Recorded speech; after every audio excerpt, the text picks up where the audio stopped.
எப்படி இருந்தா அவருக்கு அந்த மாதிரி அந்த பிரச்சனைகள், இந்த மூணுமே முக்கியமா, இந்த மூணு நிறைய இருக்கு, இருந்தாலும் இந்த மூணு விஷயம் ரொம்ப முக்கியமானது. உதாரணமா சிறைப்படுறது, எந்த தவறுமே செய்யாம போலீசாரால தண்டிக்கப்பட்டு அதனால பாதிப்படைகிறது, அவமானப்படுறது, இந்த வீடு வாசல்லாம் அழிஞ்சிடுறது.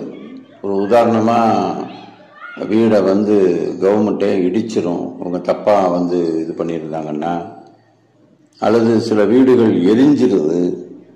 ஏதாவது ஒரு பெரிய பாதிப்பு, இருப்பிடமே அந்த பாதிப்பை கொடுக்குற மாதிரி, ஜீவாதாரத்துக்கு வழி இல்லாம அழிவை ஏற்படுத்துகிறது. சில நேரம் இந்த பகைவர்களால கூட அந்த வீடு தாக்குதலுக்கு உண்டாகிறது, கடனால அவமானப்படுறது, நான் முதல்ல சொன்ன மாதிரி. சிலருக்கு இந்த அருவருக்கத்தக்க சில நோய்கள் வருது. இந்த மாதிரி ஏகப்பட்ட பிரச்சனைகள் இருக்கு. இதெல்லாம் ஒரு ஜாதகத்துல 6ஆம் அதிபதியை கொண்டு தீர்மானிக்கிறோம்.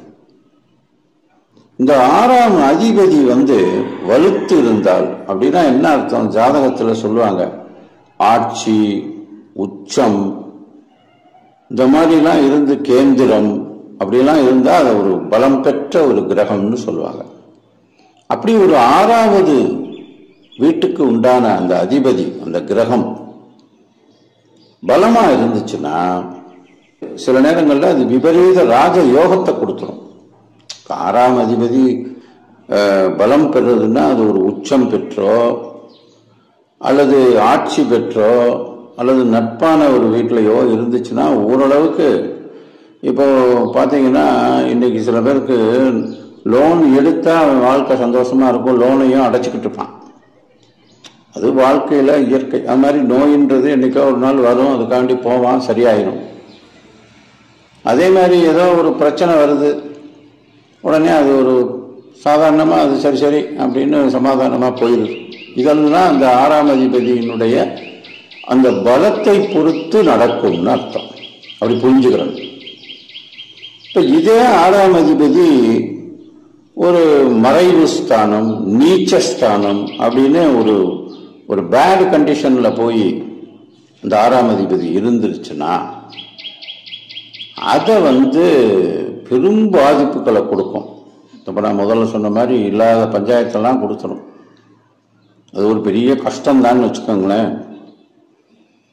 இதோட அந்த 6ஆம் அதிபதினு சொல்லக்கூடிய அந்த 6ஆம் அதிபதி என்று சொல்லப்படுகின்ற கிரகமும் அவருடைய அந்த லக்னாதிபதியும், அந்த ஜாதகருக்கு உண்டான லக்னாதிபதினு ஒண்ணு இருக்குல்ல, அந்த லக்னாதிபதியும்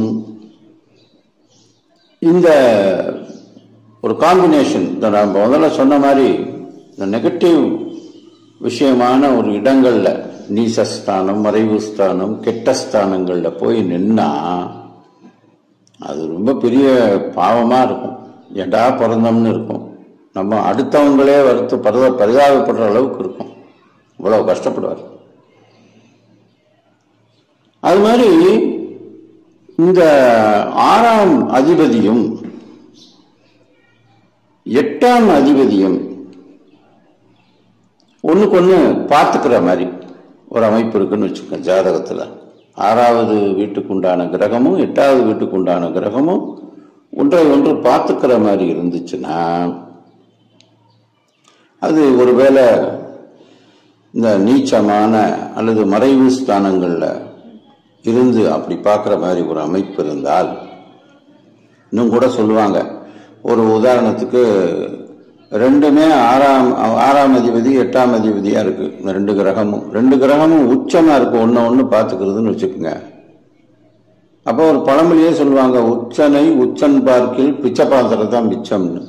அந்த மாதிரி கடுமையான கஷ்டத்துல அந்த மனிதர் அவஸ்தைப்படுவாருன்னு இதன் மூலமா நம்ம புரிஞ்சுக்கலாம்.